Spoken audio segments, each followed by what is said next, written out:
are times that the word hero is truly, truly meant.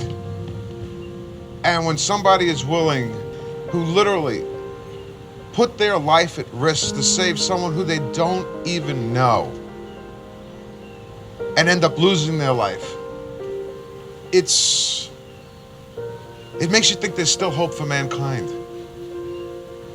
Aden's story is one that epitomizes courage, compassion, and an unwavering spirit of a young hero.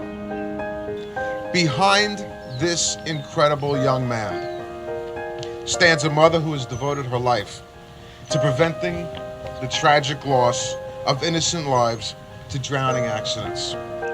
This morning we honor Sarah and her son with the unveiling of the City of Margate's Aden Perry Rings of Life at Veterans Park.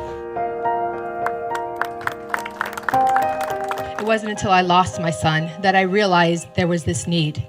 As you can imagine, my life has been forever changed since that moment, and I made a promise to my son that I would never let him be forgotten, and that I will continue his acts of kindness of helping others and make a difference in this world. So with these life rings that we have here that we are going to install, we are going to do just that. That night there was nothing there my son could have done to try to save that other person's life, except by giving his own life. So my hope and my mission is that by having these here in this city and every city possible, by every bed of water possible, the next time an accident happens, and it will, that a life will be saved because a good Samaritan will have something to throw in to save a life without having their own life at jeopardy.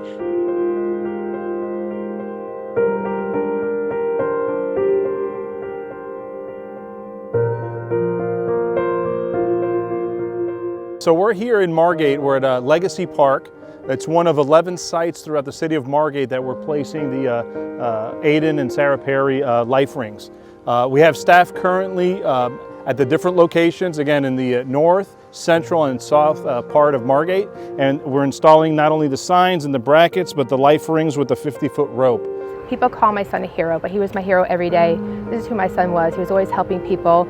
So his last and final act, as though I'm lost without my son. He was my only child, and I would give anything to turn back time and have this not happen.